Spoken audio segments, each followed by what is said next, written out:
దేశంలో ఓ దిక్కు రూపాయి విలువ పడిపోతున్నది, ఇంకో దిక్కు ఇంధనం రేట్లు ఆకాశాన్ని దాకి సామాన్యులతోని ఆట ఆడుకుంటున్నాయి. దేశం కొద్దిగా కష్టకాలంలో ఉన్నదని మోడీ సారే చెప్తున్నాడు. పొదుపు పాటించాలి అని పోపేసిండు. ఇంకో దిక్కు నౌకర్లు రాని పిల్లలంతా కాక్రోచ్ జనతా పార్టీ పెట్టి సర్కార్కు సల్ల చెమటలు పట్టిస్తున్నారు.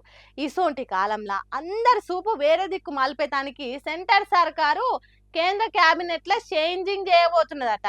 దాంతో మంత్రివర్గంలో ఉన్నోళ్లకు కాలు చేతులు వణుకుతున్నాయట. ఆ ముచ్చటేందో సరిందంపా. పొలిటికల్ లీడర్లకు పదవి గండాన్ని మించిన తన్లాట తలనొప్పి ఇంకోటి ఉండదు. పదవికి పిండం పెట్టే గడియలు దగ్గర పడుతున్నాయంటే పులి పంజాగోర్లను కత్తిరించినట్టే అవుతుంది. కూరల్లేని సింహం ఊరంతా తిరిగినా భయపడని కథ అవుతుంది. ఆ అచ్చం అసొంటి సిచ్యువేషన్ ఒకటి సిచ్చు పెడుతున్నాయట తెలంగాణ పువ్వు గుర్తు పార్టీ లీడర్ కమ్ సెంటర్ మంత్రి బండి సంజయ్ ముచ్చట్ల. కేంద్ర మంత్రి వర్గాన్ని మార్చబోతున్నారనే గుసగుసలతో పాటు బండికి పదవి గండం సుడిగుండమై వాయుగుండమై తీరం దాటబోతున్నదట. పదవిలుంటే పనిచేయాలి, ఆ పదవికే వన్నదేవాలి. అసొంటోళ్ళకే పదవి ఇస్తే ఏమన్నా ఫాయిదా ఉంటది పార్టీకి. కానీ తెలంగాణ నుంచి బండి సంజయ్కి ఆ పదవి గురించి ఓనమాలు కూడా తెలుస్తలేదు అంటుర్రు. అందుకే పాలియన్ బర్రెకు గడ్డిగాసం దండుగా అన్నట్టు పదవులను వీకేసే ఆలోచన చేస్తున్నారనే వార్తలు అయితే తండిగా సోషల్ మీడియాలో చెరువు గండి కొట్టినట్టే వాడుతున్నాయి. ఎంత తోపు లీడర్ అయినా ఇల్లును చక్కదిద్దుకుంటేనే కదా దేశాన్ని చక్కటి మార్గంలో నడుపుతాడు.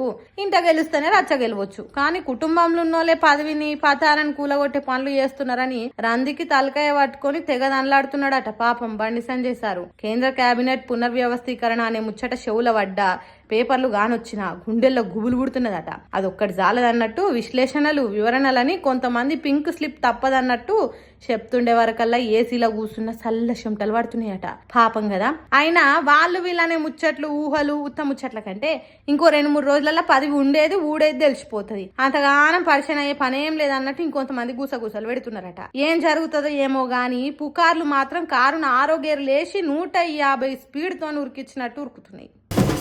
దేశం మొత్తంలో ఎంత మంది ఉన్నారనేది ఖచ్చితంగా చెప్పలేం. 140,000 కోట్ల మంది ఉన్నారనేది ఒక అంచనా మాత్రమే.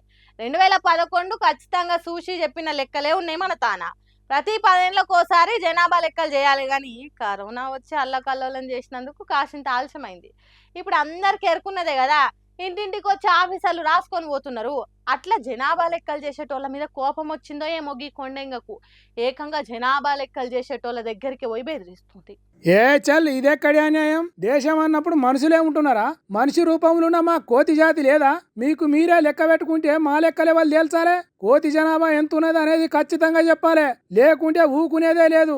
ఏంది మీకే చెప్పేది? హలో, నన్ను చూసి భయపడు కాదు. మీరు మా కోతుల జనాభా, కొండెంగల జనాభా, గొరిలాల జనాభా లెక్క పెట్టి ఆలోచన చేయకుంటే ఇల్లు వీకి పందిరేస్తాం. పక్కకు జరిగి కూసునుడు కాదు, పక్కా లెక్కలు తేల్చుతామని చెప్పేదాకా మిమ్మల్ని ఇడిచిపెట్ట. మర్యాద కొద్ది మా కోతి జాతి జనాభా లెక్క పెడతారా పెట్టుండ్రి, లేకుంటే మా వాళ్ళందరినీ ఇక్కడ తీసుకొచ్చి హాలను ఆగం చేస్తాం. ఏమనుకుంటున్నారో? హలో మేడం, నెత్తికెక్కి చెప్తుంటే ఆశీర్వాదం ఇస్తున్నా అనుకుంటున్నావా?